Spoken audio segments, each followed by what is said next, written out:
Welcome everybody to the Serpent for another pick a card. So today is a very special collaboration. All the collaborations I do, of course, are special. This one's special because it's different. Like there's a very different way that we're doing it, say, to what I would typically do, which is typically find another reader who does pick a cards, and then we pick two sides to a topic and explore it and so forth. This one had a different genesis. So I'm collaborating with the wonderful Ryan from Taodruidry. And he is basically a reader of the I Ching, which is a very ancient and very profound uh, divinatory process, divinatory system, actually probably is a better word, and one that I have a lot of respect for, but I don't claim to be an expert on at all. And Ryan definitely is, and is definitely very much connected to it. He describes it really well in his side of this particular collaboration by saying that it's the big picture sort of spiritual energies that are around something, whereas say what I would do in this collaboration or what I do generally is kind of focusing on the practical or spiritual or personality outcomes of energies that are around. So kind of big picture, and then with this particular set of pick a card readings, how does that work for the individuals within the collective and so forth? What does that actually mean? So we thought what we would do is structure this slightly differently. And if you're seeing this the day it's published, hopefully you'll have actually seen Ryan's reading yesterday. Around about a day or two before that, I'm going to just put up a very quick promo to video to talk about it, to say this is coming. And I'll also do a community post to connect to his reading when it publishes. But the reason that we wanted to do it like on consecutive days was that how this has been built is that Ryan did a reading, an I Ching reading for what does this collective, the collective that comes to either Serpent Tarot or who will come across these for the first time potentially, what they need to know on a big ticket spiritual level. And then what we agreed is that I would watch that and I'd say, okay, what do I think the core question is, and maybe some sub-questions from that I can explore on a more individual, i.e. pile by pile version. So I would very much recommend, if you haven't seen, if you didn't see the promo and you didn't see the community post and you've come to this because you come to my readings, and you're always welcome and thank you for your support, I would really suggest thinking about maybe going and watching his reading, and the link will be in the description box below first to get the big picture. That's probably the order I'd do it in. I'd do the big picture and then I would come and pick a pile, kind of knowing what the terrain I was dealing with was. But it doesn't really matter. You don't have to have done it that way. If you didn't see the promo and then watch his yesterday and now you're watching this one, or if you come across this months later, it doesn't really matter too much. It's just that, as I say, that they're two different perspectives. So if you do this one first, then this is really the question that I took out of that I think was pretty key to the message that Ryan had. And drilling into various aspects of it in detail. And then it's okay, then go back to get the bigger picture. But make sure you do go and see Ryan's reading because it's roughly an hour long. He has actually segmented it, so he actually goes through the whole process. I find it very meditative and calming and contemplative to watch his videos because he goes through the whole casting of the coins, the very traditional way to do this, how that is constructed, what that means in terms of trigrams and hexagrams and so forth. And you can, if you want, skip the casting of the coins. I like that because it's part of the process, but you do you, and just go to the reading. But I would very much suggest to do that because it does give a bigger picture idea, and he goes into a lot of depth, and there's some great wisdom. He looks at particular books of people who are very versed in the I Ching and what it means for the different hexagrams and trigrams and changing lines and so forth at a very deep level. So I very, very much encourage you to do that if you haven't seen it already. And if you have seen it, that's great. I hope you enjoyed it. And now we're getting into what might this mean. Now, one of the things that Ryan talked about is that his thing is the I Ching. My thing is things like tarot, astrology, the Kabbalah, alchemy.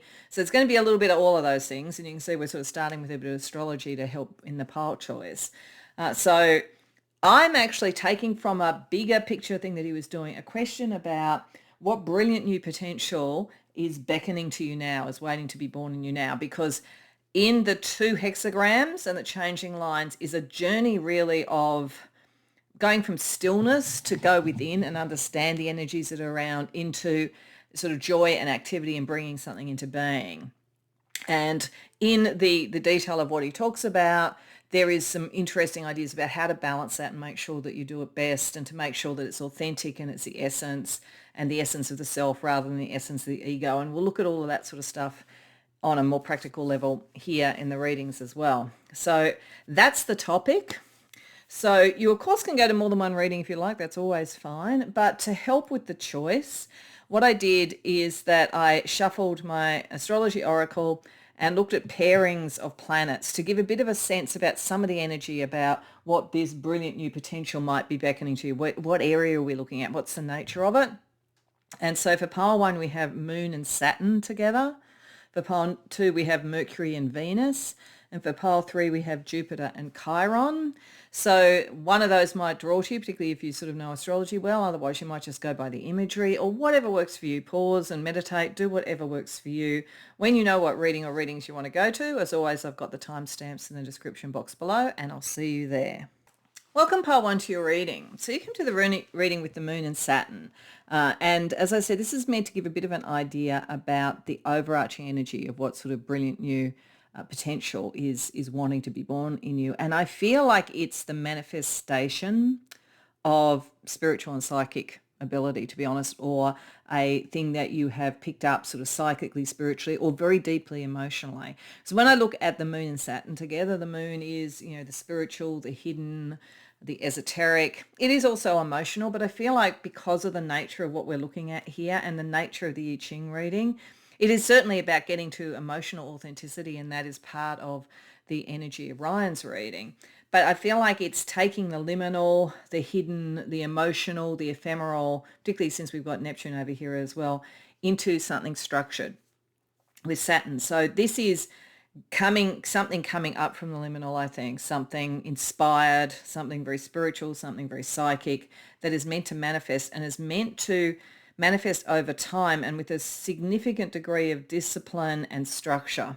Because what this whole layout is showing is the overarching energy for it.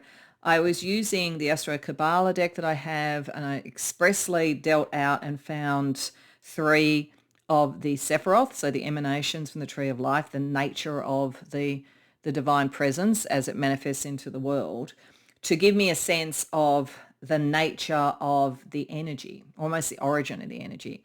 And we got Nesach here, and this is about victory and the creative imagination. So we have the Moon very strongly for the creativity, but it is bringing something into being. Creativity, the spiritual, the liminal, all of these sort of things are very important just as an experience, but to actually create something out of them, you actually need to ground it into the world. So there is something about this for you which is about a victory, which is about creating something new and something lasting. So that's definitely part of it, but it's incredibly lunar, because this is meant to represent the 2 stages of Ryan's reading. So in Ryan's reading with the I Ching, the first thing that happens is that in casting the first hexagram, you do or you don't have what they call changing lines. If he had had a hexagram that had no changing lines, there would have only been one additional card here, because it wouldn't have been developing into something. It would have been, okay, this is it.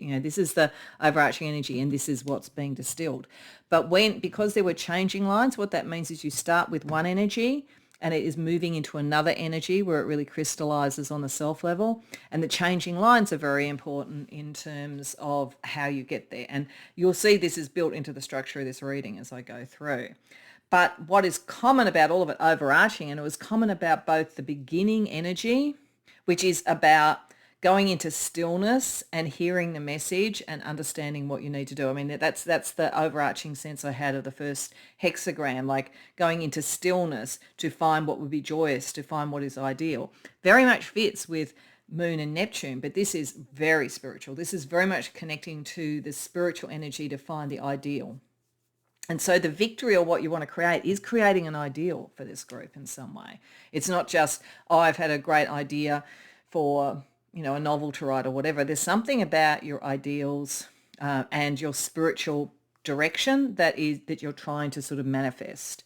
And then there are changing lines that take it to a second hexagram, which is about following your essence. So having learned and known your essence in the stillness, it's then about following it and the actions that you take to go towards it. And it's very interesting as well with this, because as you'll see when we get into a later part of the reading, there is the thing about the yin-yang balance in this, but the way that the changing lines and the hexagrams operate, there's a first question which is about them in balance, and there's a second question which is really more about the Mars energy, the yang energy. So this is incredibly in tune with the reading, I have to say. And I think the people who've come here, your spiritual understanding and your spiritual connection is the thing that will both give you the ideal idea and the right action. This is why you are likely to have victory. Marcus Aurelius' quote here says, "As you rise in the morning sun, think of what a precious privilege it is to be alive, to breathe, to think, to enjoy, to love." And that's a beautiful way of talking about the essence. And that's what we're talking about here. We're talking about something that in the stillness of your being, and for you, that's a very spiritual thing, you come to understand what it is that would bring you joy to create and what you need to follow in terms of the essence so that it is true to itself and not just some sort of ego thing. And Nasak, to be victorious, has to have the clear perception and the creative imagination. So that's what we're talking about. We're creating something of the liminal that is very spiritually aligned. Now, the other thing that's interesting in this to me is that we have almost 3 different principles operating with the moon around this. And this is just for this group. The first one is what is ephemeral, what is ideal, and what is sometimes not clear. And it's interesting that it came here for what is the first step, where you are still and you work out what you want. So there's sort of an emotional clarity that's necessary to understand what it is that you want to create. So the dream or the divine, but also where things can be unclear. So it's like emotional clarity. The second thing is emotional discipline. Saturn is all about what we create, what we construct, and what can last. So it's like not something that is, the stillness is meant to be created into this so that you are actually making something last. So there's the ephemeral, there's the lasting, and then there's the action. So it's making me think there's a T.S. Eliot poem. I think it's The Hollow Men. And it's sort of, and I can't even remember the exact wording, so I'm not going to try and quote it, but it sort of says, between one thing and another thing falls the shadow, or something like that. I can't remember the exact wording. Anybody down there who knows might want to say, but I feel like it's the same thing. But in this case, it's between the dream and the actuality falls the action. And that fits really strongly with the energy of how you would be victorious with this and how you would use it. So this is a message to this group about something spiritual you have that has an opportunity to be brought into an actual material being. So let's get a little bit more information. So as I say, there's 2 hexagrams in his reading, and then there's the changing lines. And as he explains, the first hexagram sort of sets the thing up overall. The second hexagram is sort of like how the self actualizes it. And the changing lines are perhaps the most important bit because they show the flow that brings us into being. So for you, I think you're meant to create a lasting dream that has come from a very spiritual place, and it's meant to be active and victorious in some way. So let's have a look a little bit more about what is being born in the stillness. Yeah, and like what balances and limits that also. And to some degree, we already see some of the limit that you can act, but only so far. You can bring into being but only so far not to lose the ideal. But let's have a look. So the first 3 cards I'm going to put down are a bit more about what is waiting to be born. And the second 3 cards are about balancing the growth and the limitations associated with birthing this ideal, I think, or this spiritual progress, or whatever it is that it is to you. So firstly, what is it? King of Swords, 6 of Cups, the Sun reversed. And what balances this so that it has the right limits but it also has the right growth? King of Pentacles, 4 of Swords reversed, Six of Wands. Boy, yeah, victory. You're going to succeed. Like, quite apart from anything else, whatever this is, it's going to succeed. It's been said with Minesark. It's being said there as well too with the Six of Wands. There is, and like, it's interesting, two kings. I feel that's very strongly, connected to the Saturnian energy of this. This is something that is very, very spiritual, but it is very righteous, and it is meant to be materially matured into the world. It's like something that is born, but it grows very fast. And in fact, what I feel this is saying for most of you is this is something, a dream that you had when you were very young, but that you haven't pursued yet. The time is right now to pursue it. It fascinates me that you had three moon sort of energies here, and then you have the sun reversed. When we're saying in the stillness, what are you seeing? It's like this is something that you would get in astral travel, in meditation, in shamanic journeying, in sleep, in dreams. It's like at night, under the light of the moon rather than the direct light of the sun, there is a memory of something that feels almost like, King Arthur. That's what this feels like to me. It feels like the Once and Future King. It feels like something that was a dream from very young, an ideal from very young, and its time is now. In whatever this is for you, its time is now. What are the things to balance it? You have to come out more. And see, this is the interesting thing, because a lot of this, I think you're highly private people. I think that you're very psychic, very spiritual, and you do a lot in private, but you are going to need to come out into the world. That's the action. The moon energy has to pick up the Mars energy to come out. And what is the sort of like the growth area, the victory of what you want? What limits it is what is the material outcome that you're aiming for. So when we get a little bit later in the reading, we're going to have a look at the true essence of it, in yourself compared to the essence of the ego.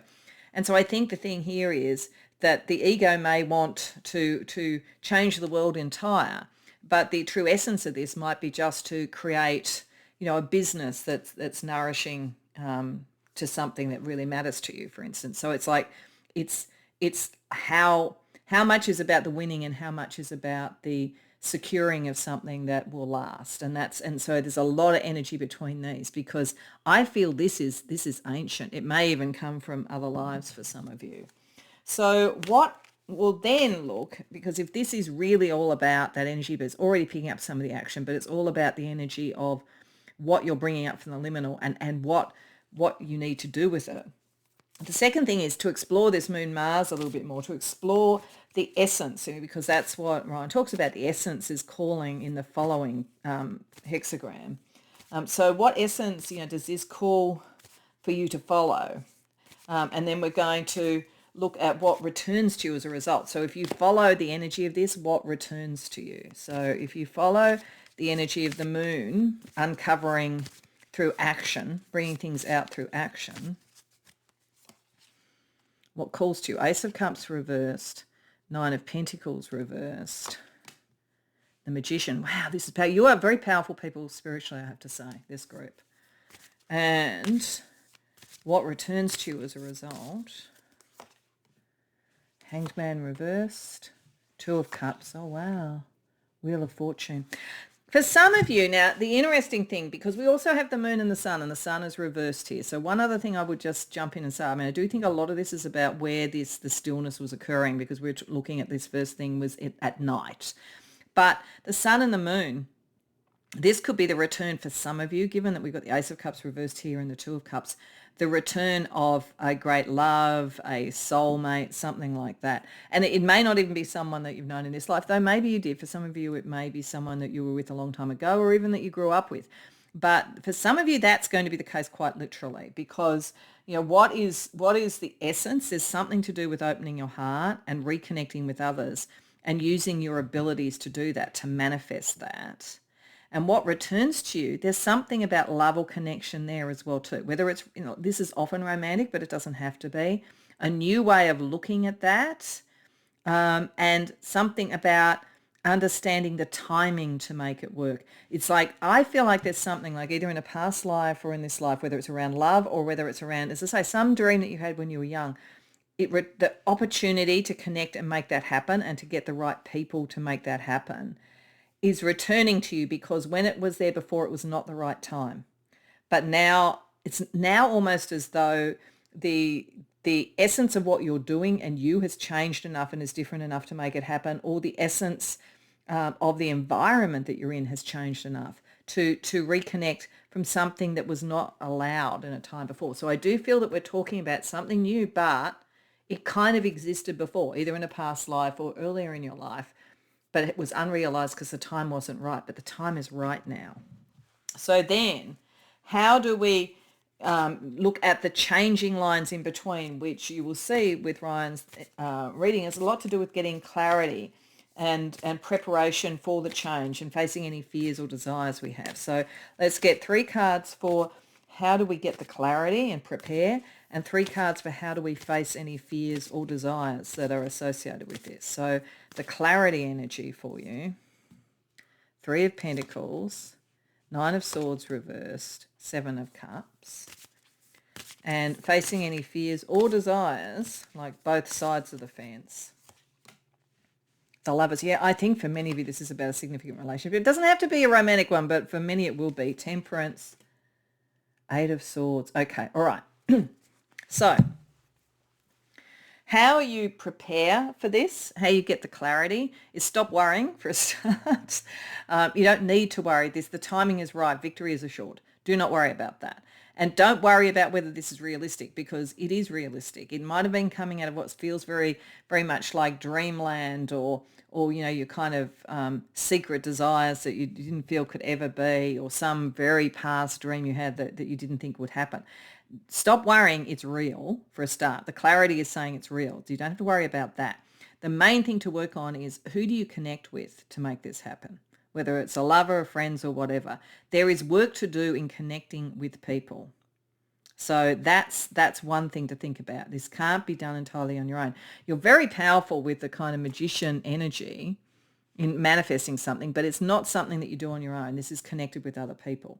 In terms of the fears and desires, I think the desire is good relationships. So focusing on that, and different types of relationships too. When is it a friendship? When is it a lover? That kind of energy is important to this, but like keeping a balance with that, but also making sure that you don't either limit yourself too much. This is where you might box yourself in because you're worried if it's real, or if you've decided, no, it's real, I trust everything, that you don't sort of spend all your time just trying to break out of things that seem to be sort of pushing against it. There will be somewhere a balance between what you really want from this and almost what is ready to be communicated to others. And that's the thing to look at, because you do need to connect with other people.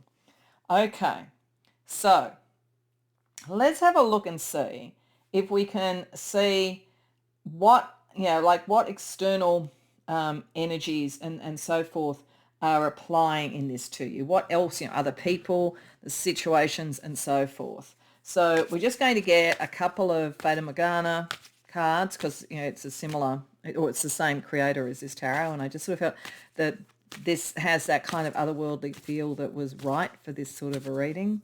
Then we're going to get the Everyday Oracle to see how that plays out on the everyday, and then we're going to get you some guides to deal with that. So knowing that what you're looking at here is your capacity to manifest a very long-held dream that probably has karmic connections, but that you do have to balance that with other people, because other people are important for this to happen. But victory is assured. It's just neither limiting yourself too much or pushing too far, like recognizing that others they may not be as ready to expand at the same time as you.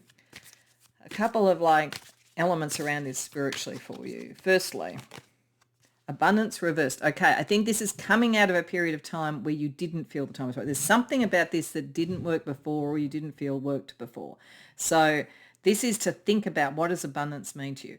Remember that I said that there was a feeling in Ryan's reading around the difference between what the essence of the self wants and the essence of the ego.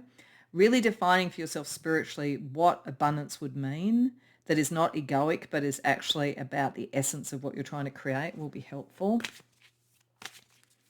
And because, what I'm suddenly getting, what I'm getting, I'm looking at all those sort of the golden colours. I'm feeling like the King Midas story. Because the thing for you, Pile 1, is that you are going to be able to manifest something. You are going to be victorious. But then it's important that you're victorious about the right thing because Midas, got this amazing magical ability that everything he touched turned to gold. But then he touched his daughter and she turned to gold. And it was like, oh, like I can't be close to others because of this.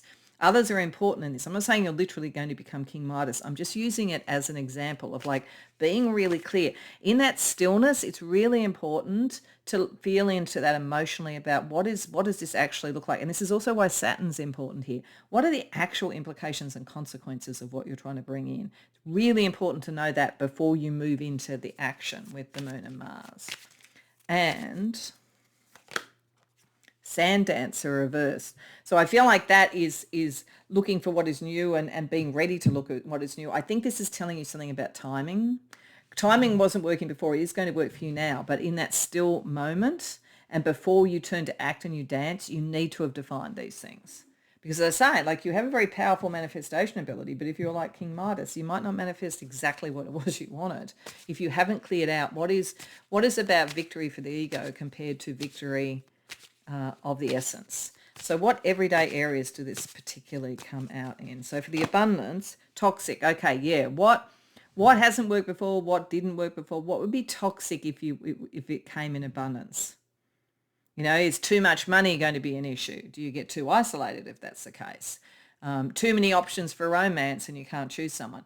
You need to work that out with this. This is one of the things to think about in the stillness. And when you're thinking about how you move from the contemplation of what would be joyous to the creation, the following of energy to what would be joyous. And then in the sand dance, so like, what do you need to understand before you dance this into being?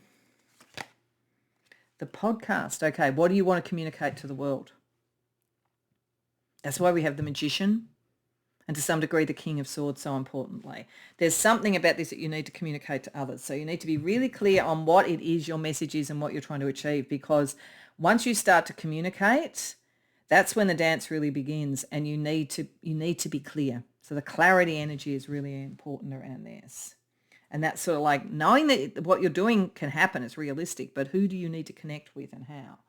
So let's just get you a couple of familiar spirits to support you with that. So around knowing when abundance is abundance and when it's too much, we have Dragon, the power of being. Yeah, it's a lot about power. But again, it's something about gold. It'll be interesting when we get to the end with the alchemy to see what we get, because like I feel like this Midas thing, and like dragons are powerful, they're wonderful. I mean, I love dragons, but many times you see dragons as depicted as having all this gold around them and they spend their entire time, protecting the gold. So it's like you have to know that what you want is the true form of abundance. It's the true essence of what you want. And that it's not about something that then you've got to spend all your life just protecting from anybody else who would want it, so that you can't enjoy it and you can't really grow with it. So I think taking the dragon towards creative energy and creative victory, as opposed to kind of holding it all in a cave somewhere, I think that's really important to think about. So the dragon will help you with that. And then in terms of knowing what to communicate when you really start moving, we have Bear, the power of introspection. Yeah, having done the working before. Bear will help make sure you've done the work and known all of this stuff and worked it out before you actually start to talk to other people about it. So I think you're quite protected. Like I think those are very powerful sort of familiar spirits to have. I think you're protected because you're very spiritual, but it's that wicked problem that one has if one is really able to manifest in like, you need to be really clear what it is that you're manifesting. And they say, don't wish too hard for what you want, because then you might get it, is kind of the energy you've got to deal with here. So another element of what Ryan talks about quite a bit with this is the sort of yin and yang energy. So particularly in the stillness, it's sort of like about a kind of a balance around that, the consciousness of what you are dealing with. And it's a very interesting sort of separation here between the consciousness of the Tao, or the spiritual consciousness, and then the mentality consciousness. So what we're going to do is we're going to have a look at the balance of that in both with yin and yang, and then we're going to use a masculine archetype deck for the yin, and for the yang, and we're going to use a yin archetype deck for the yin. And then we'll use the masculine again to look at the other aspect of, so this is really for the first the first one, the going within the sensitivity hexagram. So we're looking at on a yang level, so on a masculine level, we'll see what is the Tao, so the true energy to focus in on and understand. And then what is where, if we try and to have that conscious in a spiritual way, and then what could be the conscious energy on a mentality that might actually box us in a bit. So the Tao, mental, okay. You're meant out of this to be able to help and lead others. It's one of the reasons why we've got those two kings. So whatever you're creating and victorious with, you're meant to be able to pass forward. That's the essence of this. It's being brought to you so that you can teach and help others. But what you may get pulled away into and think about, rather than just the Tao, is artist. Okay, so you might get very interested in the creation that you're doing, because there is a lot of creative energy here, as opposed to putting it forward. But underneath, you need to have a consciousness. Even if you are focusing on what you want to create, you do need to have a consciousness of the fact that you're meant to mentor others. And what will help you with that is a yin energy to help bring that into balance. And the yin energy is stealth strategy, disappear, inconspicuous hide. Okay, it's going within before you bring your message out. And it's understanding the longer term responsibility, to whom much is given, much is expected, before you create what you do. So this is why it's so important. This is sensitivity period of stillness, is because there's a deeper reason you are given these abilities than just your artistic ability. And you need to have understood that before you move out into the world, because there's something about connecting this with other people. All right. So then with the following aspect, which is like how you act, there's sort of the energy then with the yang, and it's, as I say, between the essence of the self and the essence of the ego. So what do you need to know about there too? So this is, and it's a bit like, this is a bit like the self and the ego, but it's really what is conscious on a deeper level and what might be just mentality. So the energy to be aware of on the Tao level, the spiritual level, the self level. This was reversed, status quo reversed. You are going to be shifting something from what it was to something new. And it's you can't just stay in the status quo. What you're doing and creating actually requires a shift or a change. And that's important. And you are meant to be able to help other people do this as well. So yourself is about shifting the status quo in some way. This is meant to be a victory in a very real way. But then where would the ego potentially come in for you? Okay, and we got this reverse too, teacher reverse. If you don't understand that you are given this inspiration, this ability to manifest and so forth, not to just create some sort of abundance that traps you, but to be something that is new, that breaks the status quo and that helps others, then you may want to be more the artist and not someone who passes it on. So one of the things you're being asked to think about here, Pole 1, is that yes, you're going to be victorious. Yes, it's something that was very dear to you since you were young. Yes, you have the manifestation ability to do it. That's all there, and you are the creative energy to do it. But you are going to have to deal with other people, and it needs to be more about how you can pass this on and less about just getting the sort of like the glittering prizes and the awards or whatever. So it's something in that space, because if you go more towards, if you don't look at this role and you go more towards, I'm just going to make a lot of money and be really successful, you'll probably do that, but that's going to actually limit you far more. And you're not going to get what you could have got out of it ultimately if that's the case. Okay. So let's just get a little bit more astrology before we close out with some alchemy on this. So I'm just going to get 3 cards from another astrology deck just for some other elements of this that you're meant to be aware of when thinking about what you want to create in the world. So the first thing is Mars in the 6th house, highly productive. Yeah. Once you get going on this and once you're creating something, you're really going to create something. This is why we've got the 2 kings. You're going to be productive. You're going to be able to do it quickly. You're very creative. Probably when you create very fast. A lot of it may be channeling with the kind of energy you have. So you are going to produce stuff. So that's why it's really important to know, because you don't want to produce a whole bunch of stuff and then realize that you don't actually like the result. You need to know that it's on form. Then you have Leo rising. Your creative ability, your captivating energy, all that kind of stuff will draw people to you. But again, you need to be clear it's the right people and that you're actually paying it forward. And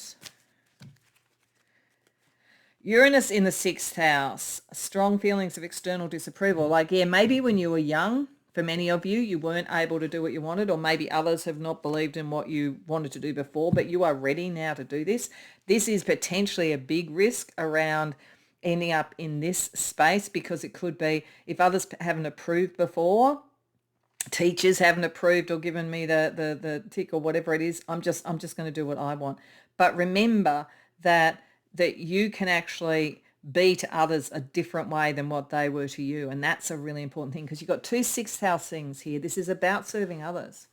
It's like if you're being a creative leader, you're being a servant leader with it, that kind of energy. It's really important to get the fullness of this. Like, you're going to be victorious anyway, part one, but be truly victorious and not end up in a kind of King Midas thing, which is, abundant in certain ways, but kind of lonely or not feeling really spiritually fulfilled. Because remember, you're very spiritual. You've got to get that balance in play. Okay, so lastly, we're just going to get an alchemy card to see the alchemy energy that is operating here.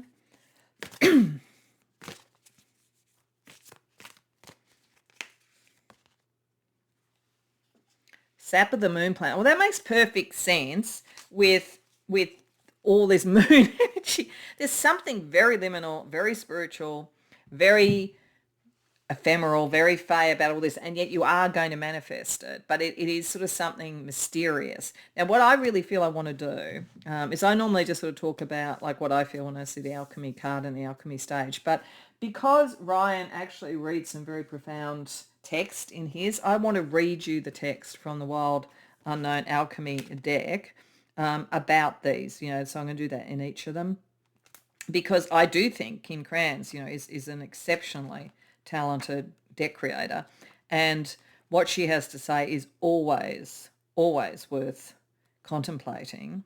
So I'm just going to pause to find it in the book. So to conclude and bring all this together, and as an energy of alchemy, to then, if you haven't seen Ryan's reading, to take you to Ryan's reading, if you have, to sort of put the final context in on what he said on a very broad spiritual level to what this could manifest for you. We have Succus lunaria, or the sap of the moon plant, is an ancient substance said to be born of water, plant, and moonlight. Something born of moonlight. As I say, there's something at night. This elixir develops in the depth of night and is thus a metaphor for the wellspring of the unconscious. When this alchemical magic is afoot, it's all about dreams. Yeah, it's all about dreams. It's bringing dreams into reality here. The answer you are seeking will not come from the intellect. So it's not coming from this area. It's coming from the essence, okay? Nor the opinion of others. Yeah, like it doesn't matter what other people thought. It will surface from the depths as if rising from the ancient waters of your memory. And we have the 6 of Cups there. The work is to rest, restore, and awaken your celestial senses. Do this by pausing, by releasing your grip. The sap of the moon plant signifies you are in the deep territory of destiny and the imagination. This is a mythic moment. The dream is waiting to show itself, but awaits your sincere invitation. Ask and rest. All will be revealed. So say, you are going to be victorious. You just need to be clear on what victory will mean. I hope that resonates for you. I hope you enjoyed the reading. If so, please like and subscribe. If you haven't seen Ryan's reading yet, definitely go and see it. Like, you're a very profound group of people, and you'll really, really relate strongly to what he has to say, I think. Beyond that, I hope to see you in future readings. Welcome, Pile 2, to your reading. So you come to the reading with Mercury and Venus, which to me instantly says this energy, the energy of the reading that Ryan is talking about, which is about what amazing new potential, joyous thing you can actually bring into being in the stillness of contemplation, and then in the following of action, which is effectively trying to sort of summarize the overall reading that he talked about. With Mercury and Venus, this is something about communicating a thing of beauty. So I feel for you that there is something here for this group that is about something creative, in as much as it's something that you will express. It is a new expression, and it is expression of something that you love and something that is beautiful to you. And so it needs to be set out into the world. As I said at the beginning, because Ryan talked about various things that I use, including the Kabbalah, I used the Astro Kabbalah deck to find, I sort of dealt out till I got 3 Sephiroth, which are the emanations or the personality aspects of the divine, if you will, to see a bit of the area that this could be playing out in for you. And you got Tippereth, which is the it is connected to the sun, which is the life path, but it is actually really very Venusian in as much as it's about beauty and so forth, beauty, harmony, virtue, and so forth, the heart and soul. For many of you, this could be communicating to someone that you love. So this could be a love relationship type of energy that we're looking at here that is being sort of born, created, and will then be able to be followed and achieved in its essence. But it could also be the love of something creative, a love of a cause or something like that. What it definitely is deeply and profoundly transformative. And it has a huge amount of energy towards that which is ideal and benevolent, which is great. But it doesn't pull any punches. This is a big transformation we're talking about. So it's very important in the area here, which is the stillness and towards what is joy. Neptune is bringing us the ideal, but it can also bring us confusion or where we're not really sure. This is why it's great to have Mercury there for clarity on what the beauty is that you actually want. But Pluto is saying that this is a very transformative energy for you. It's going to change one or more aspects of your life very distinctly, and it follows through from the idea to the execution, really, because Pluto is here as well too, and Jupiter expands. So once you have the idea of the dream, I think it expands, grows very quickly. So it's a very quick, very expansive change energy we're talking about here. This is why the clarity is very important for you. But it's really good we have Tippereth because, it is about the great work, devotion to the great work. It is the kind of Christ consciousness, and you don't have to be a Christian. I'm talking about a broader sort of thing there.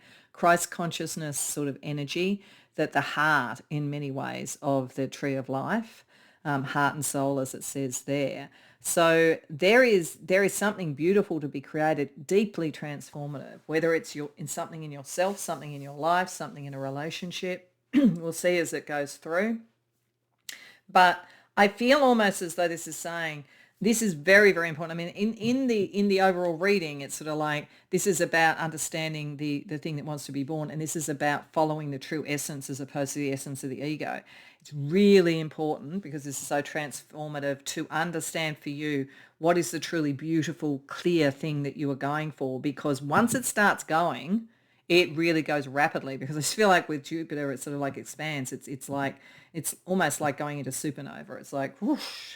So there's going to be a thing around timing for you, I think, and that's why it's very, very important to get the contemplative idea about what is the ideal and what is not clear, because that's what you kind of have to bring to the surface before you start to follow what this is offering you. So let us have a look with the tarot. So in each thing here, I'm going to start with something on the first hexagram, which is about the stillness and the sensitivity and so forth. And then I'm going to look at the second hexagram, which is about what you do to follow and to activate this. And then we'll have a look at the energy around getting clarity and understanding your fears and your desires that are part of the changing lines between the two hexagrams in Ryan's reading. So in each case, I'm going to go do these two sides of it. So it's going to be 3 cards for each. So for the first one, for the first hexagram, 3 cards for what is waiting to be born. What is this beautiful thing that you're going to articulate, clarify, bring into being, and transform, deeply transform? And then how do you get the balance of growth and limit? And that's going to be important with Jupiter because we don't have Saturn anywhere there. So we've got like really big change and we've got expansion. We're going to be really relying on Mercury and Venus to keep the balance and the beauty of this. So what is waiting, what new potential is beckoning to you? What is waiting to be born? 2 of Cups, 2 of Pentacles, the Hierophant reversed. And what are the balance of the limits and the growth that you're talking about here? What do you need to sort of balance to make this work? 7 of Cups is very Neptunian. King of Swords, Ace of Wands. Okay. I think for many of you, this could be about a relationship. So I'll talk about that first and then we'll talk more generally. In terms of a relationship energy, I feel like this could be saying this is a romantic relationship that is coming in, a choice around that is coming in. And it may be that at the moment there are a couple of people you can choose from when you're choosing who you want to be with. There's something unconventional. This is why it's transformative in this. For some of you, you may be choosing to leave a relationship to find the right relationship, or you may be moving away from what friends and family have thought you should do to find the right relationship. But there's a choice energy operating about what is it that is love to you? What is it that you would want to express as love? How do you want to express your love? What's your preference? There could be any number of things like that are part of this. What you need to sort of balance for, like getting the balance of limitation right, firstly is, what do you really believe? What do you really believe about this? Because if it is different to other people, that's okay. As long as you truly believe it, that's fine. But if you don't truly believe it, then you may get confused as to what you want to do. And that's going to be an issue when you start trying to create it. So in this phase, really understanding what you believe is important so that you put your energy into the right place, because you're starting something new, something different, a new relationship, a new stage of a relationship. Or if it's not about a relationship, if it's about a creative project, you need to know what is different about what you want to do to make your creative choices. And you need to know what you believe about that, and like what is achievable and what where are you at with it? What stage are you at? So that like if you know that you begin the right way, then it doesn't matter if it rapidly develops. But there's a clarity you need about what you believe, because there's something about that that's different to what people around you believe. Okay. So the next phase of this is having sort of done the contemplation, having gone into the stillness, having sensitively worked out the balance of all those things. There is then the call to follow to action, which is in the second hexagram. So what we want to look at is what essence is calling to you in this. And then we're going to ask you what returns to you as a result of going towards that essence. So because it's going to happen pretty rapidly and profoundly. So what essence is calling to you in this potential that's beckoning you and that you're moving towards? Ace of Swords reversed, Ten of Swords reversed, King of Pentacles reversed. Wow. Okay. And what returns to you or comes to you as a result of that? Ten of Wands reversed, Four of Cups reversed, Seven of Pentacles reversed. Okay. I'm going to look at this both as a relationship and then also as maybe a creative project, because this could be either. If it's a relationship, the essence of this is moving away from the drama of what you didn't believe in, or where there was a disconnect between what you would want as a commitment or a belief and what others wanted. So there's definitely a sense here, if this is about a relationship, that you've got a choice. This is about a choice, and it's a choice either to go along with other people's views or to walk away from them. And this is kind of saying walk away from them, to be true to yourself. So there's something here in terms of like the transformation. It's to move away from those things that were not sustainable on a belief level. This has a lot to do with what you believe. And whether it's about relationships or creatively. So if it's creatively, it's moving away from old systems and creative things that are no longer going to serve you, or maybe never served you, because you're different. Like if this was about like, being a writer, then it could be that you've written something that blends genres. So it's not traditional. It's not going to work in a traditional way. But what the essence is calling you is to walk away from that so that you can walk towards what you are. And what returns to you then is it relieves you, whether it's in a love relationship that wasn't right because you were trying to do what other people believe rather than what you believed, or whether it's something creative. You're relieved of the burden of feeling emotionally stuck, or just trying to always think about like, how is something going to grow? Because this is going to grow. You don't have to worry about that. So you're kind of being relieved of the burden around something working and growing. It will grow, and it'll be transformative. But it just feels to me like whatever this is, in terms of whether it's a creative project, as I say, or something you do in your career, or whether it's love, you've kind of always been caught in these choices between what you want to do, which is quite different, I think, to what people around you want, and And then like, well, but still wanting to kind of fit in or whatever. But there's a major transformation coming where you have to be true to yourself. And what this is all about is allowing that expansion to occur. It's almost allowing it to occur a little bit unchecked so that you're not limiting yourself by the views of other people. But the only thing you have to really know what you believe, so that you've got a kind of, in the midst of all of this, and when there's major transformation that's going on and it's like rapid, that you have your North Star. So the changing lines are then very important because they're kind of about gaining clarity and preparing, and then facing your fears and desires. So let's have a look at how that's playing out for you. So gaining the clarity, Page of Cups, Page of Pentacles reversed, Six of Swords, okay. And then facing your fears and desires, Eight of Wands, Nine of Cups reversed, Death, okay.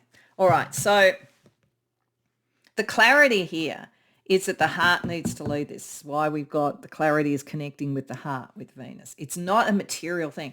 Like, it's almost as though whatever this is, love, creativity, career, whatever, there has been a material choice that's often been put on you, and it's the more conventional one, but it's not what you believe. So the clarity here is knowing that heart will be the thing that brings you to the sense of, I'm moving forward in the way that I want to, the peace and the calm to do this.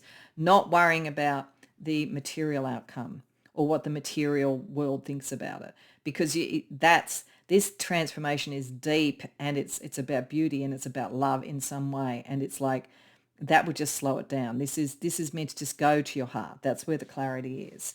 And like, what you want, freedom, you want choice, you're afraid that you won't achieve what your true dream is, but you need the freedom and the choice to be able to do it. So this is about liberation, actually. Ultimately, this whole thing, this transformation, is about liberation, to go towards what you love or want to create or want to communicate.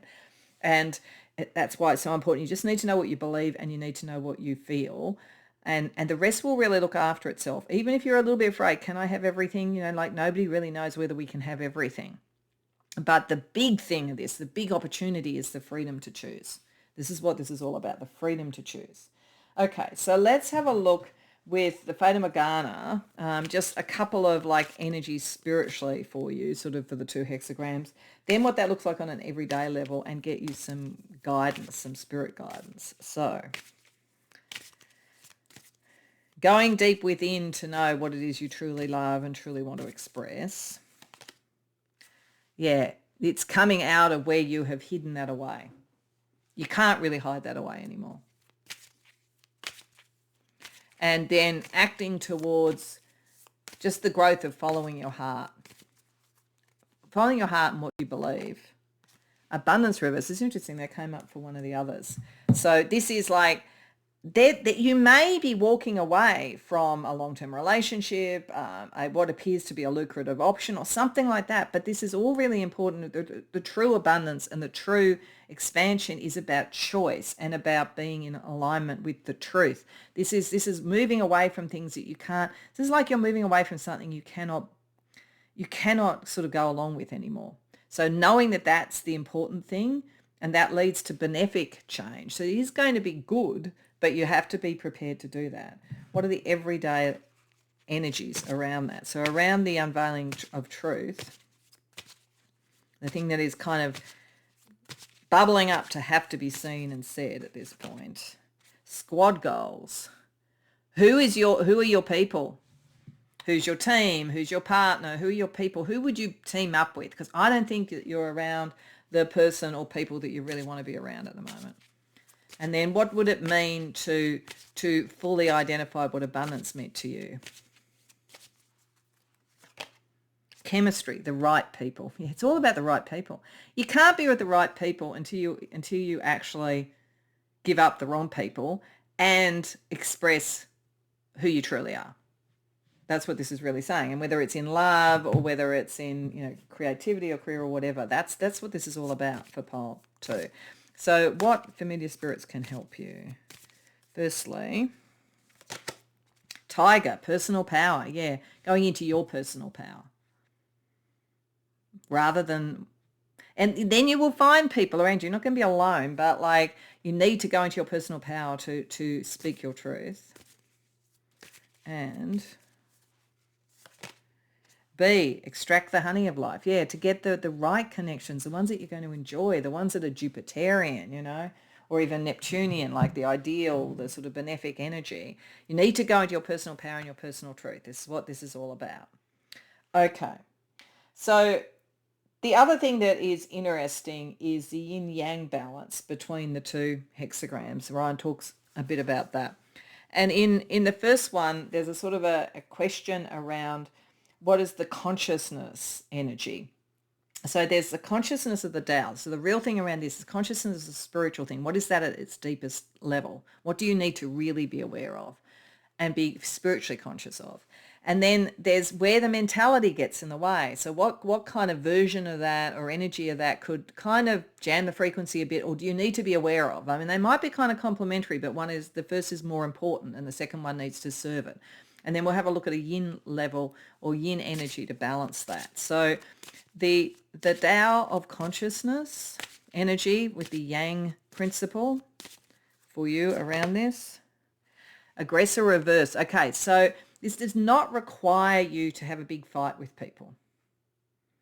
It's not the fight is just in being clear on what you love and pursuing what you love. It's not about having a battle just to be right. And so if you need to move away from people and your truth is not being heard, it's not have, 10 more arguments. It's just move on. What does your mentality energy need to be aware of then? Reversed, returning home. Okay, so in the hero's journey, there's a point where one returns home and one assimilates what one has learned. I think this is saying is that you kind of know, and this is why you have to deal with the aggression, that the answer to this is not going to be going back to the people you were with before. You are actually deeply transforming. So that's important. But it shouldn't just be about that. If all you're thinking about is, I'm not going to go back with them, you're not thinking about, well, what do I believe in and where do I need to go? So there's a really important thing to know. This is about a peaceful transition towards what you want to be and who you want to be. So how does the yin principle help you? Sleep, surrender, rest, recuperate. So this is probably just saying like, this is going to take a little bit of time to happen. It's very deep. I mean, the fact that you've got Pluto twice, in the sleep state, in the rest state, you can actually sort of recalibrate and rebalance yourself. So if you are feeling like either it's all just about resistance to what was rather than moving forward, or if you're feeling you are about to get aggressive, then take some time out and rest. So the second level for the following hexagram, the issue there around the yang principle is the essence of the self and the essence of the ego. So the essence of the self and the essence of the ego. So what else do you need to be aware of? The essence of the self. Okay, land steward reversed. For many of you, this feels like you're moving away from something like like a family situation or something where you were meant to inherit taking over, looking after something. There's a lot of expectation on you, I feel, in some way, in a career and your family, in some way. So the energy around this of the essence of the self is to not take on the responsibility that isn't yours. And then how could that play out with the ego? Yeah, I'm not going to provide for anybody anymore. Okay, so there's something going on here. There's something in this energy, because this is about you finding what is beautiful and what you love and moving towards what you love, and it's a very deep and profound transformation. But why it's important to know what you believe and what you want is that there's an energy here that runs the risk that it's all about pushing away what you don't want and not going towards what you want. And I will often say it's good to know what you don't want. It's good to know what you don't want. But in this, there is a real thing that could tip the balance for you. It's more about what do you want, because you could become the steward or the provider for people that were right for you. It's just at this point, there's a shift that you need to do. Okay, so let's just get just a little bit more astrology energy around this before we look at the alchemy overall. So firstly, we have Uranus in the 6th house, strong feelings of external disapproval. That came up with one of the others as well. Some of you may have come to two, and I could see a kind of connection between the two. So you will probably find this amount of change that you're doing will not be everybody's cup of tea, but that's part of the point. And it is a good thing that you're doing, it's heading to what is beautiful for you. The second thing, we have Venus in the fourth house, sentimental. So you do have a sense of family connection, past relationships or whatever. And there's nothing wrong with that, I don't think. It's part of how you protect yourself, protect what is beautiful, and protect those that matter to you. As long as the sentimentality doesn't stop you moving forward, it's fine. It doesn't have to be, as I say, it doesn't have to be all about just rejection of the past. It's just moving towards the future. And we have North Node in Sagittarius, create new beliefs. Yeah, towards the freedom of Sagittarius, that's what your life path is now. That's what your North Star should be. The freedom to be who you want to be, to express what you love, to express what matters to you.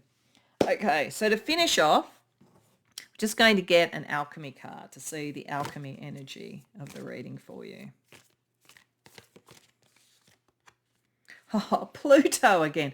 This is big. You people are profound. Some of you may kind of, in sort of shamanic journeying or something like that, or in your sleep state, go to the underworld or whatever. It's a very Persephone sort of feeling. I mean, that's interesting too. Like there might be some bargains and so forth that I said Persephone, like there might be timing bargains around it. How Demeter rescued her from Hades with a bargain around the seasons and so forth.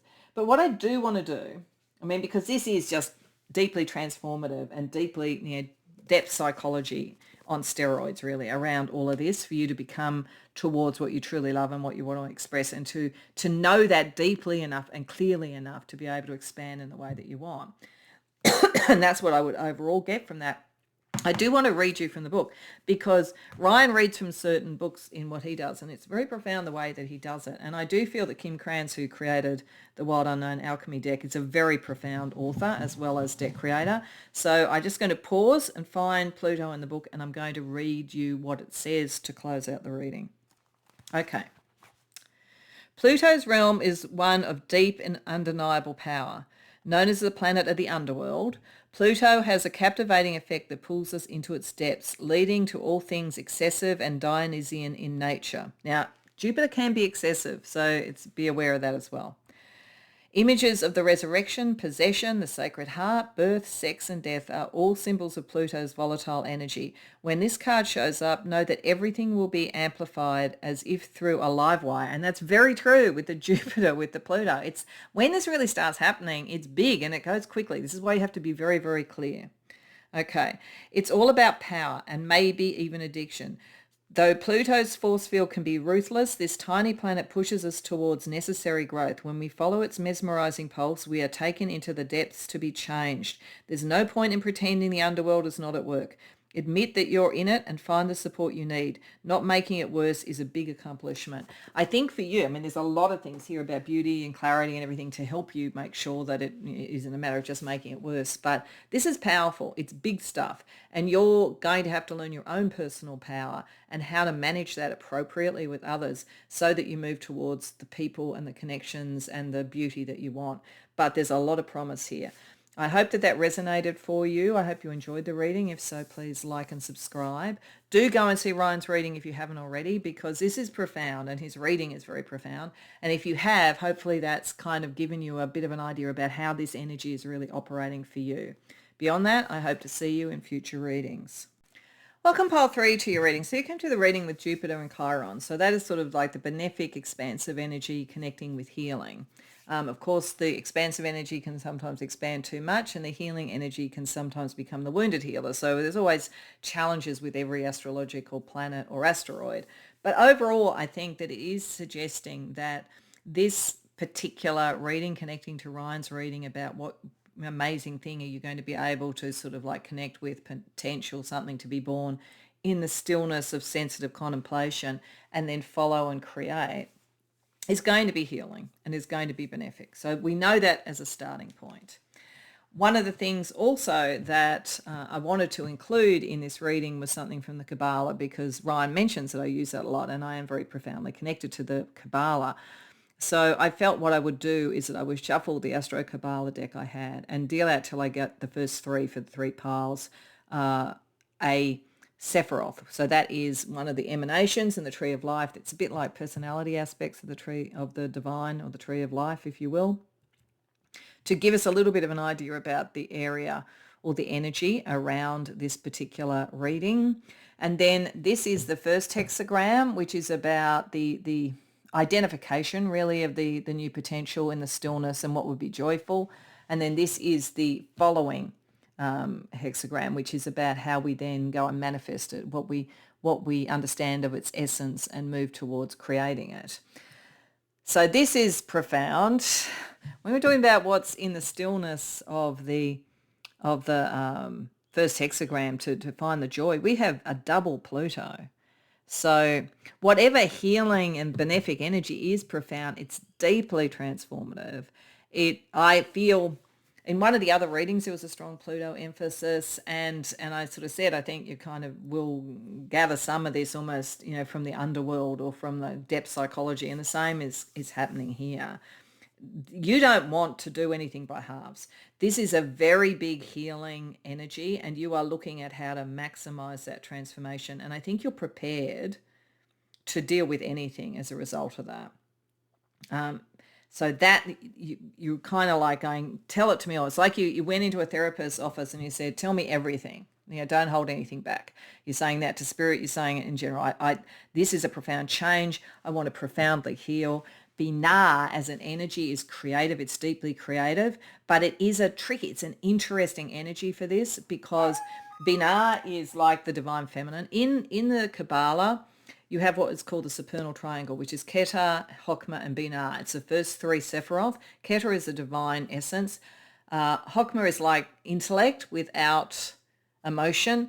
Binah is the combination of intellect and emotion, and it's the first of what is called the pillar of severity. And the reason it's called that is that there is a sense that once we have emotion and we have empathy and we are in the act of creation, the act of creation is a painful thing for the woman, but also the act of empathy and so forth. When we align our understanding or our wisdom of Chokmah with understanding that comes from emotion, there's a certain degree of pain that comes with that. It has to go to the depths, and it has to be also aligned to something benefic that's healing overall. So it's got a very interesting sort of energy associated with it.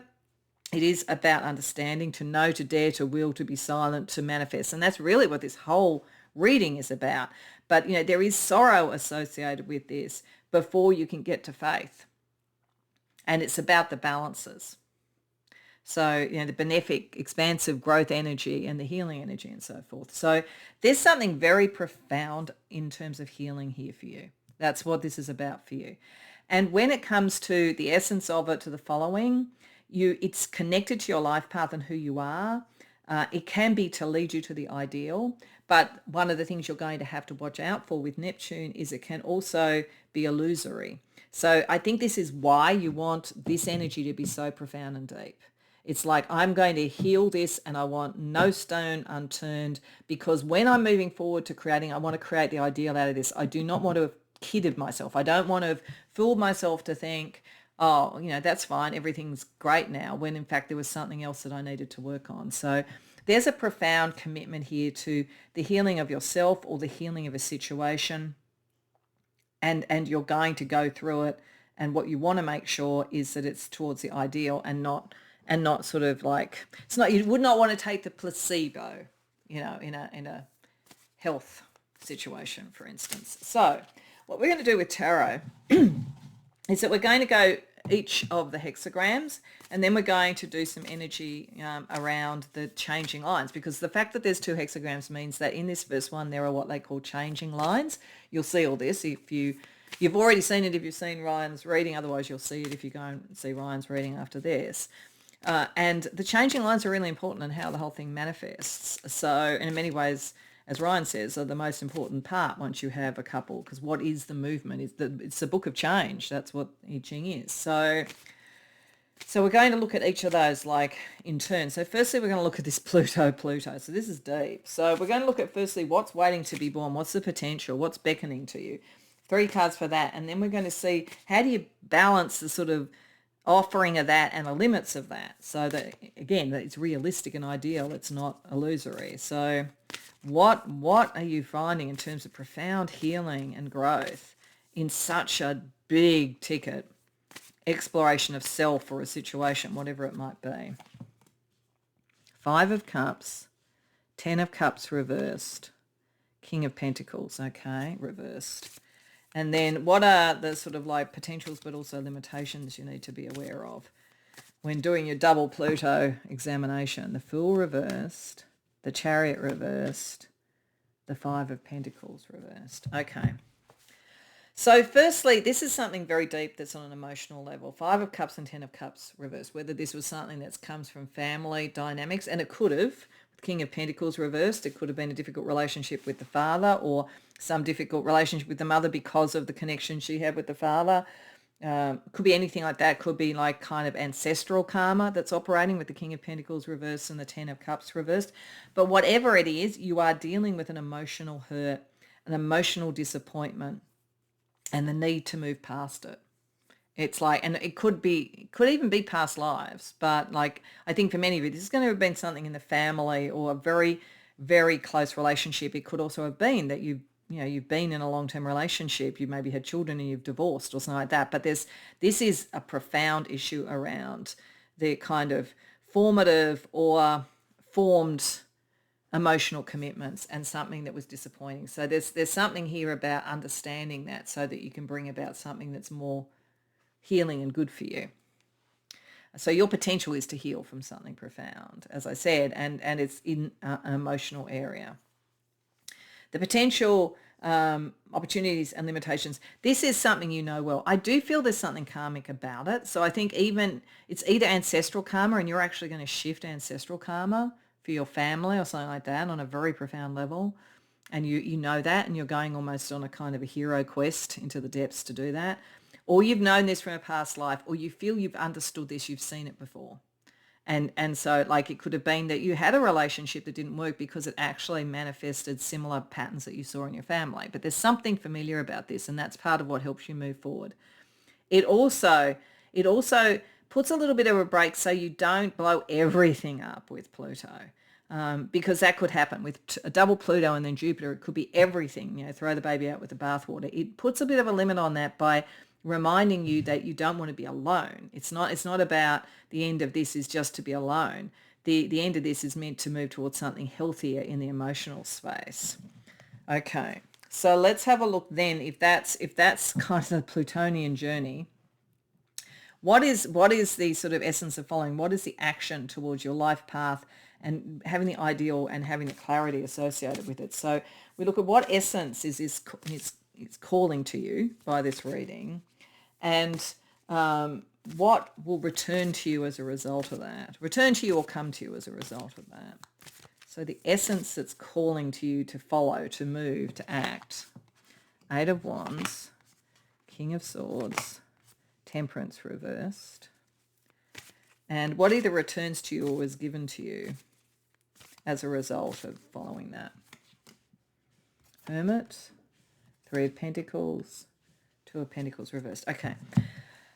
So what's calling to you is freedom. Freedom from the past, freedom from the burden, freedom from whatever pain you're carrying.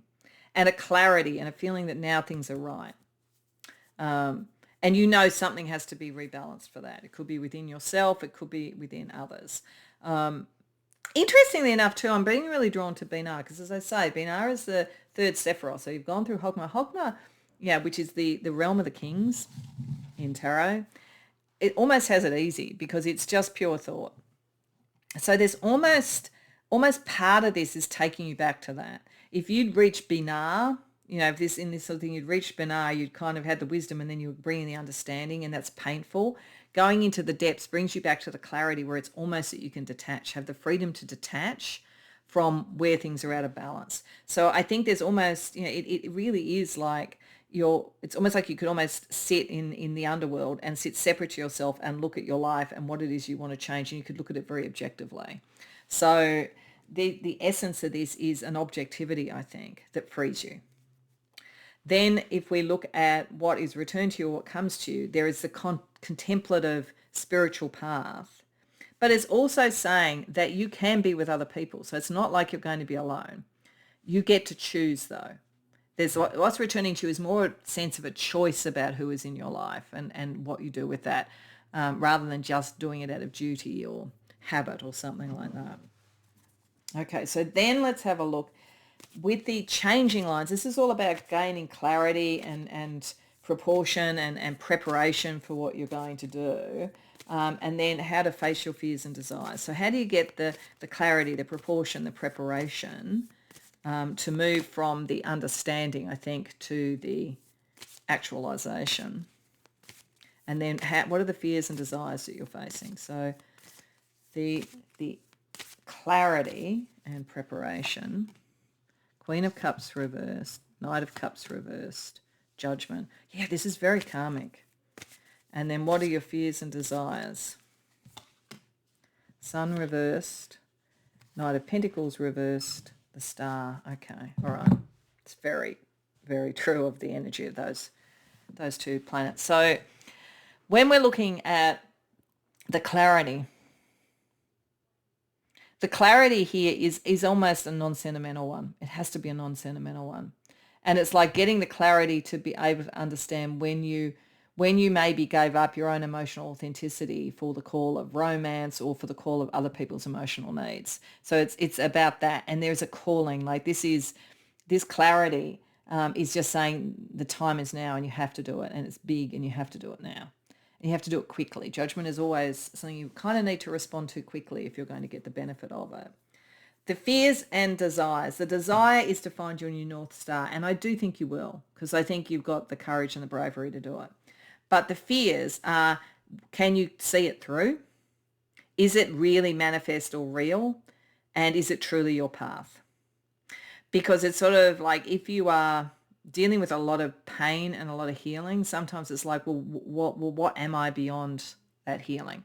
There's a thing that I've sometimes seen actually in spiritual groups where they kind of almost fall in love with the pain and the healing, and like it's like a point at which I never heal. You're meant to heal, okay? It's not meant to be something that's with you forever, and it's almost like this is a really, really big ticket push to push this through and deal with it now.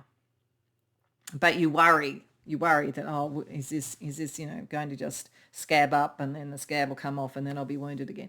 I don't think that's going to happen, but like that's what you're concerned about. But it's also why you're prepared to go really deep. It's like you're saying to a spiritual doctor, I will deal with anything as long as when I come through this, I've healed that energy and I can move forward more positively. So you're very brave, you're very brave. So let's see a little bit about that on a spiritual everyday level and a spiritual and everyday level. So again, for each of the sort of like steps of it. So spiritually around the double Pluto, Shade Haven. I like that. I like the feeling. I think this might be the Jupiter and Chiron coming because it is the overall thing. It's not, you can go really deep, but you're safe. And it can be private, you're not out in the glare of the sun. You're kind of, you're sheltered to do this and you can go deep because you're safe. So I think that's really important to know. And then in terms of like having the life path and the clarity and the ideal rather than getting confused. Forgotten dreams.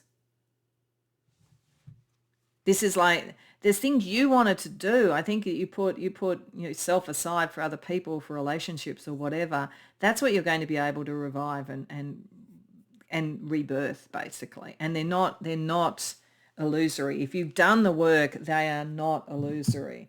Let's see the everyday energy around these two.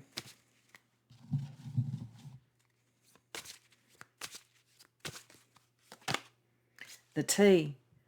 I think that this is saying, there might be sort of like, you might have heard gossip or whatever that's triggered it and that kind of thing. But I actually think this might be saying there's almost a ceremony that you can do and there's almost an exchange of information. So whether it's that you see a therapist and that's operating, whether it's a really good friend who you can really trust, that you exchange the information, or whether it's, you go into, the lower world in shamanic journeying or something like that, and it's with your spirit guide or your power animal or something like that.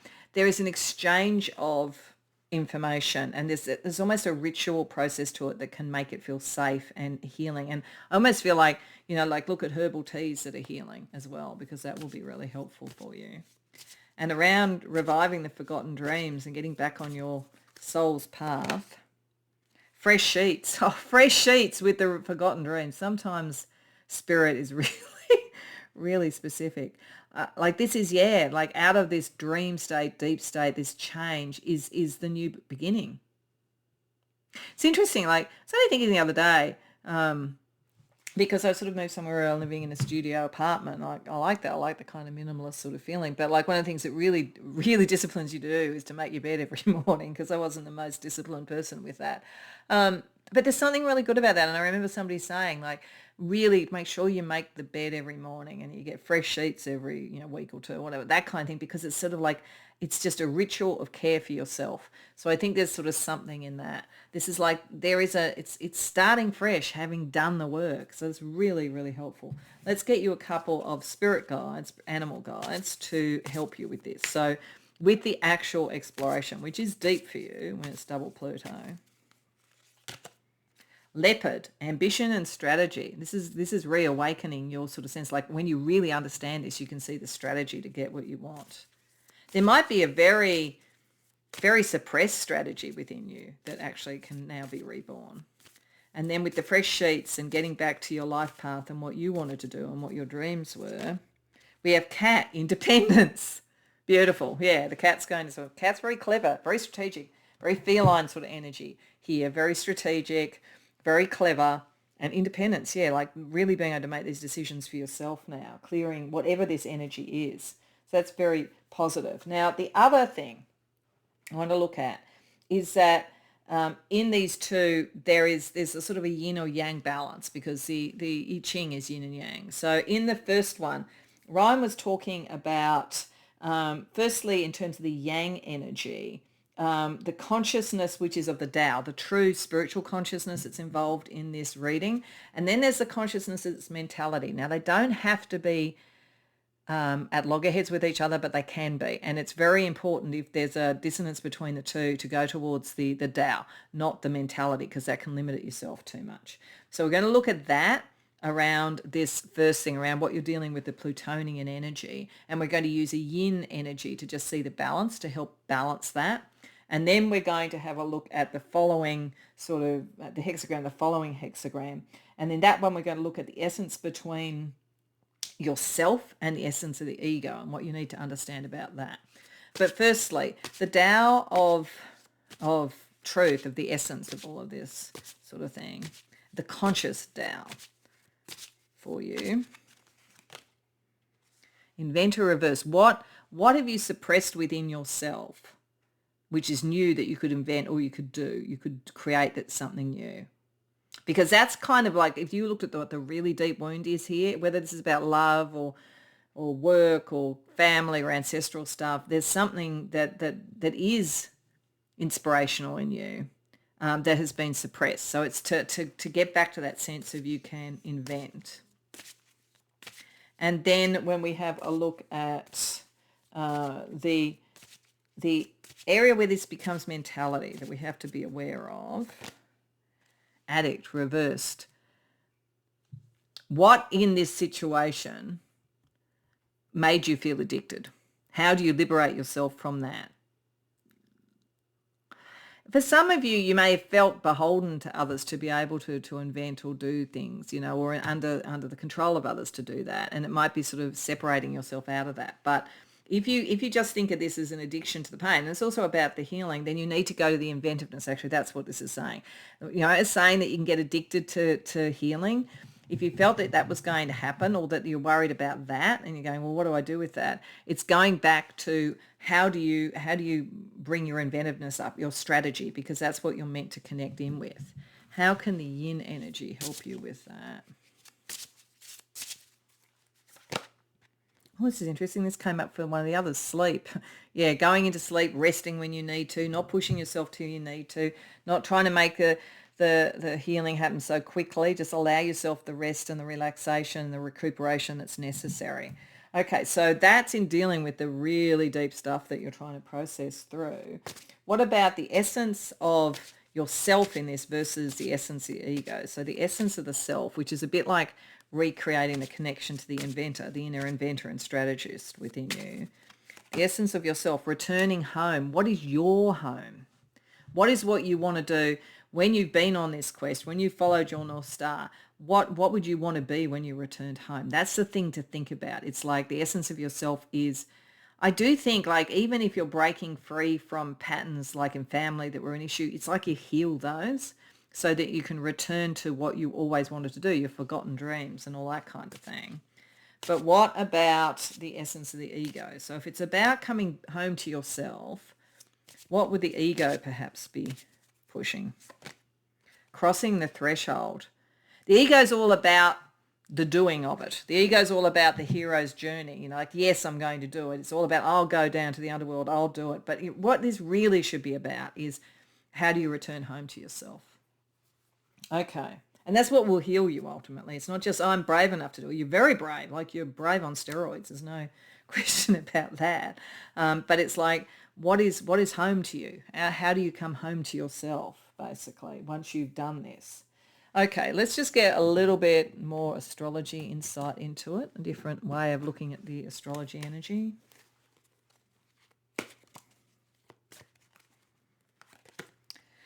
Jupiter in the 4th house, Cancer, I feel. Sweet home, yeah. So for some of you, this is healing something in the family. It's healing some rift in the family, or it's, if you were breaking up with someone, it's finding the new home, the new family, the new love. For others, it's fixing ancestral karma. But otherwise, it's like, yeah, coming home to yourself, knowing what that really means. We have Venus in the 1st house, magnetic. So you do have the power to draw energy to you. You know, like, so don't underestimate that. So if there's anything here where you're sort of thinking, well, I want to be able to love again after all of this, you're going to be able to. And you're going to draw the right energy once you've cleared this energy to yourself. And we have Jupiter in the 7th house, cooperative, you know, so you'll find the right people to connect with as well. So you're not going to be alone. You're not going to be without love, but there's something profound that has to be healed in yourself, in your family, in your ancestral karma, or some combination of all of them. And once that's done, and if you really focus on who do you want to come home to and what do you want to invent of your life, not of being addicted to the change process itself, then you will be fine. Okay, so lastly, we just want to see the alchemy energy of this reading for you.